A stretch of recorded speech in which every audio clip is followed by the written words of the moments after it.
हाँ जी स्टूडेंट्स, कल हमने बात की थी सॉल्युबिलिटी की, solubility of solid in liquid. तो उसके कुछ फैक्टर्स भी पढ़े थे। तो जो आज का हमारा टॉपिक रहेगा वो रहेगा solubility of gas in liquid. तो यहाँ पर जो ये गैस है बच्चों, ये सॉल्यूट रहेगा और लिक्विड हमारा जो है वो सॉल्वेंट रहेगा। तो आज का टॉपिक हमारा रहेगा solubility of gas in liquid.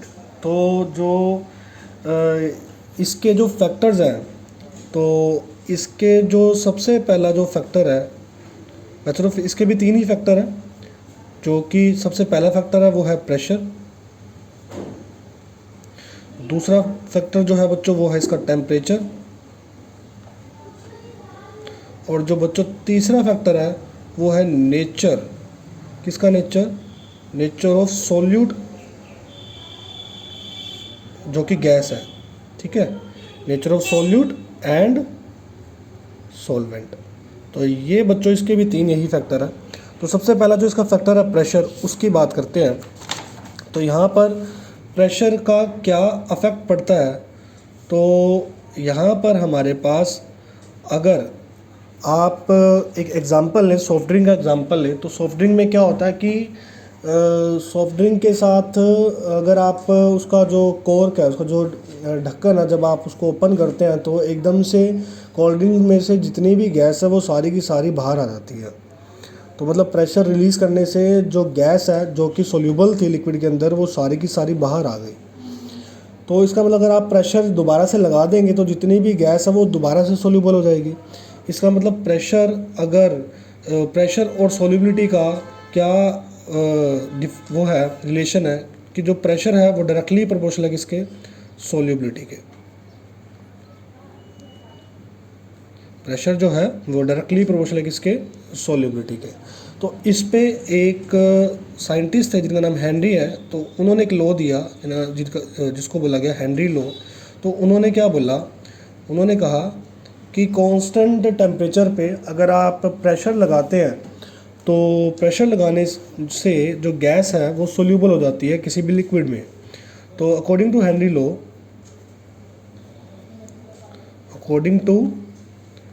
Law, Henry ने ये बोला जो प्रेशर है वो डायरेक्टली प्रोपोर्शनल है किसके? डायरेक्टली प्रोपोर्शनल है सोल्यूबिलिटी ऑफ गैस के। कि आप जितना प्रेशर लगाएंगे ज़्यादा, उतना ही गैस जो है वो लिक्विड में, जो सॉल्यूट है वो लिक्विड में क्या हो जाएगा? डिसॉल्व हो जाएगा। ये बात थी। तो यहाँ पर हमें पता चल गया जो प्रेशर है वो directly proportional solubility of gas, ये हेनरी ने ही बोला था। तो ये जो सोल्यूबिलिटी ऑफ गैस है, इसको इसी टर्म को डाल्टन ने कोरिलेट किया। और अकॉर्डिंग टू डाल्टन, तो डाल्टन जो थे उन्होंने क्या बोला? उन्होंने कोरिलेट किया किसको? सोल्यूबिलिटी ऑफ गैस को किससे? मोल फ्रैक्शन से। तो अकॉर्डिंग टू डाल्टन उन्होंने कोरिलेट किया, किसको कोरिलेट किया? सोल्यूबिलिटी ऑफ गैस को किससे? मोल फ्रैक्शन से।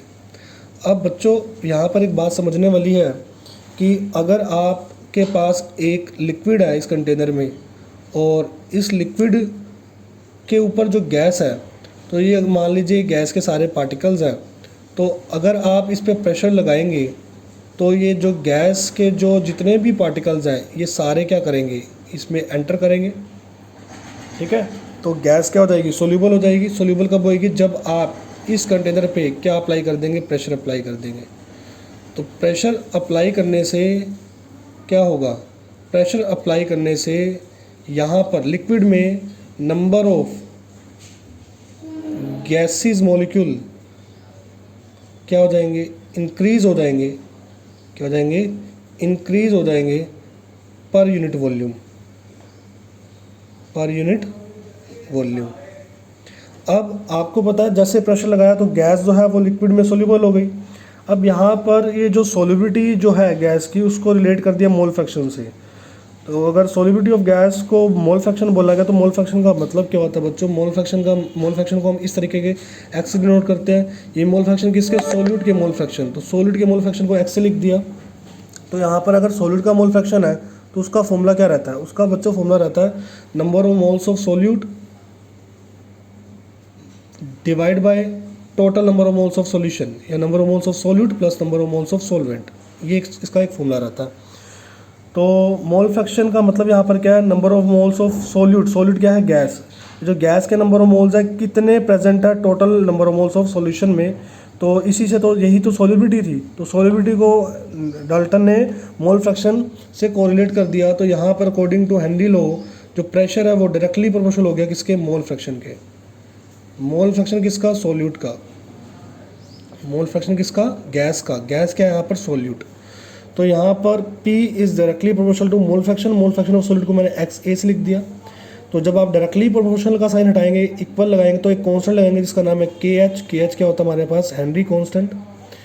ये KH जो है ये बच्चों KH कौन सा कांस्टेंट है? इसका नाम है हेनरी कांस्टेंट। और यहाँ पर स्टूडेंट अगर इस फॉर्मूले को ओपन करें तो P is equal to KH और हेनरी, ये मोल फ्रैक्शन को ओपन करें तो number of moles of solute by में number of moles of solute plus number of moles of solvent, ये इसका फॉर्मूला रहेगा। तो बच्चों ये फॉर्मूला आपने, एक तो ये फॉर्मूला आपने याद रखना है और एक ये फॉर्मूला भी आपने याद रखना है। यहाँ पर इसको, इस फॉर्मूले को आप इस तरीके से भी लिख सकते हैं, जो प्रेशर है वो इक्वल है किसके? KH इनटू में number of moles of solute by में number of moles of solvent. हमने क्या किया? इस Na को नेगलेक्ट कर दिया। ये नेगलेक्ट कब किया? जब बहुत ज़्यादा डाइल्यूट सॉल्यूशन था, या फिर आप ऐसा बोल सकते हैं कि जब आपने जो नंबर ऑफ मोल्स जो थे सॉल्यूट के वो बहुत ही नेग्लिजिबल थे। तो यहाँ पर Na को हमने क्या कर दिया? नेग्लिजिबल कर दिया। तो आप ये भी, ये Na को नेग्लिजिबल तो कर दिया, ये आप तब कर सकते हैं जब आपसे पूछा जाए क्या? मोल्स। क्या पूछा जाए? मोल्स। किसके मोल्स? सॉल्यूट के। और सॉल्यूट के मोल्स जब भी पूछे जाएंगे तो आप ये फॉर्मूला अप्लाई करके क्वेश्चन को कर सकते हैं। अगर आपसे अमाउंट ऑफ सॉल्यूट पूछा जाए तो आपको ये फॉर्मूला लगाना पड़ेगा, क्योंकि अमाउंट निकालने के लिए नंबर ऑफ मोल्स का फॉर्मूला होता है given mass by molecular mass. आपने गिवन मास निकालना, यहाँ से भी given mass by molecular mass ही रहेगा। तो ये फॉर्मूला, तो यहाँ पर ये था बच्चों KH हेनरी कांस्टेंट था, और हेनरी कांस्टेंट जो है उसको KH से तो लिखा गया है। और यहाँ से अगर मैं देखूँ तो KH का जो हमारे पास वैल्यू रहेगा वो क्या रहेगा? प्रेशर बाय में मोल फ्रैक्शन। तो मोल फ्रैक्शन की तो कोई यूनिट होती नहीं, प्रेशर की यूनिट होती है। तो KH की जो यूनिट है वो किस पे डिपेंड करेगी? प्रेशर पे। तो ये बात याद रखना। मान लीजिए कि KH की यूनिट अगर ATM है तो प्रेशर की यूनिट भी आपको ATM ही रखनी पड़ेगी। अगर इसकी यूनिट बार है तो इसकी भी बार ही रखनी पड़ेगी। जो KH है ये, इसकी वैल्यू जो है वो डिफरेंट रहती है डिफरेंट गैसेस के लिए, डिफरेंट फॉर डिफरेंट गैसेस, ये बात याद रखना। और यहाँ पर एक बात और याद रखनी पड़ेगी आपको कि अगर हेनरी कांस्टेंट की वैल्यू ज़्यादा आ गई तो मोल फ्रैक्शन कम हो जाएगा। मोल फ्रैक्शन कम हो गया तो इसका मतलब ये हुआ कि गैस की सॉल्युबिलिटी जो है लिक्विड में कम हो जाएगी, सॉल्वेंट में कम हो जाएगी। तो इसका मतलब KH और XA यहाँ पर एक दूसरे के इन्वर्सली प्रोपोर्शनल है। तो हेनरी कांस्टेंट की वैल्यू अगर कम है तो गैस ज़्यादा सोल्यूबल है, अगर इसकी वैल्यू ज़्यादा है तो गैस कम सोल्यूबल होगी सॉल्वेंट के अंदर। तो यहाँ पर स्टूडेंट आपको ये बात याद रखनी पड़ेगी। और कुछ पॉइंट्स हैं जो आपको याद रखने हैं। प्रेशर की यूनिट होती है बच्चों 1 ATM एटमॉस्फेरिक, और 1 ATM में कितने पास्कल है? 1.01325 इंटू 10⁵ पास्कल, ये आपको याद रखनी पड़ेगी, या 101,325 पास्कल। और 0.987 बार, 1 ATM में इतने बार होते हैं, और 760 टोर या फिर 76 सेंटीमीटर ऑफ मर्क्यूरी, इतनी हाइट होती है मर्क्यूरी की, या 760 mm। तो ये आपको चीज़ें याद रखनी है, क्योंकि KH की यूनिट जो है अगर वो उन्होंने ATM में दे दी और प्रेशर की आपको यूनिट पास्कल में दे दी तो आपको KH को ATM से पास्कल में लाना पड़ेगा। तो इन दोनों की यूनिट्स को आपको ध्यान रखना पड़ेगा न्यूमेरिकल सोल्व करने के लिए। तो न्यूमेरिकल में मेनली एक तो फॉर्मूला ये यूज़ होगा और एक फॉर्मूला ये यूज़ होगा। तो यहाँ पर ये था आपका हेनरी लॉ, और हेनरी लॉ जो है यहाँ पर इसका एक ग्राफ भी है। ग्राफ किस किस के बीच में है, तो ये आपका वाई एक्सिस पे है प्रेशर और एक्स एक्सिस पे है आपका मोल फ्रैक्शन। तो जैसे जैसे प्रेशर आप बढ़ाते चलेंगे तो गैस मोल फ्रैक्शन भी, गैस की जो सॉल्युबिलिटी है वो बढ़ती चली जाएगी। तो ये जाएगी आपकी स्ट्रेट लाइन। तो यहाँ पर स्टूडेंट अब बात करते हैं हेनरी लॉ की एप्लीकेशन की। तो जो एप्लीकेशंस हैं हेनरी लॉ की वो क्या है, ये देखिए। एप्लीकेशन हेनरी लॉ की ये है, सबसे पहले सॉफ्ट ड्रिंक, जो सॉफ्ट ड्रिंक्स होती हैं, सॉफ्ट ड्रिंक्स जो होती हैं तो उसके अंदर जो गैस होती है वो गैस जो होती है वो होती है कार्बन डाइऑक्साइड। और जो CO2 है वो डिज़ोल्व कब होगी, जब हाई प्रेशर होगा। जब आप हाई प्रेशर अप्लाई कर देंगे तो CO2 डिज़ोल्व हो जाएगी ईज़िली इसके अंदर, सॉल्वेंट के अंदर। और अगर प्रेशर रिलीज़ करेंगे तो CO2 जो है वो बाहर आ जाएगी। तो बच्चों टेम्परेचर के साथ इसका बहुत रोल है। दूसरी अगर हम इसकी बात करें स्कूबा डाइवर्स, अब ये जो स्कूबा डाइवर्स वाली एप्लीकेशन है इसमें क्या आपने याद रखना है, जो ये स्कूबा डाइवर्स होते हैं ये गोताखोर होते हैं। ये जब अंडर वाटर जाते हैं और अंडर वाटर ये अपने साथ ऑक्सीजन सिलेंडर लेकर जाते हैं, और ऑक्सीजन सिलेंडर के अंदर हमारे पास आपको याद रखना पड़ेगा कि 32% के आसपास जो है वो ऑक्सीजन रहती है, और 11% के आसपास जो है इसमें हीलियम ऐड की जाती है, और बाकी जो रिमेनिंग आपका बच गया 50% से अप्रोक्स। तो यहाँ पर आपका कितना बच गया, तो यहाँ पर 52% के आसपास जो है, 51-52% के आसपास यहाँ पर रहती है आपकी नाइट्रोजन गैस। तो अब होता क्या है ये कि अंडर वाटर जब एक स्कूबा डाइवर जाता है ऑक्सीजन सिलेंडर लेकर, तो पानी के अंदर प्रेशर ज़्यादा है। अगर पानी के अंदर प्रेशर ज़्यादा है तो इसका मतलब ऑक्सीजन गैस और ये जो गैसेज है ये इजीली ब्लड में सोल्यूबल हो जाएंगी। ब्लड सॉल्वेंट है आपका, अगर ये ब्लड में सोल्यूबल हो जाएगी तो अब स्कूबा डाइवर अगर वाटर से बाहर आता है, तो जब वाटर के अंदर प्रेशर ज़्यादा है, लेकिन जैसे ही वो वाटर से बाहर आएगा तो होता क्या है कि नाइट्रोजन जो है वो ब्लड में डिज़ोल्व है। अगर नाइट्रोजन ब्लड में डिज़ोल्व है तो जैसे ही वो प्रेशर कम होगा तो नाइट्रोजन ब्लड में डिज़ोल्व है और नाइट्रोजन ब्लड के अंदर बबल्स बना देगी। इस बबल्स की बनने की वजह से होगा क्या, ब्लड के अंदर बबल्स बनेंगे। बबल्स बनने से बेंट पड़ जाएंगे, बेंट पड़ गए तो ऑक्सीजन जो है वो ब्लड में फ्लो नहीं हो सकती, जिसकी वजह से बहुत ज़्यादा ब्लड कैपिलरीज में पेन होगा। तो इस पेन को मतलब नाइट्रोजन ब्लड के अंदर कम से कम डिज़ोल्व हो तो वो क्या करते हैं, वो ऑक्सीजन सिलेंडर में हीलियम कैरी करके चलते हैं। तो ये इसकी एक एप्लीकेशन थी। तीसरी एप्लीकेशन है हाई एल्टीट्यूड।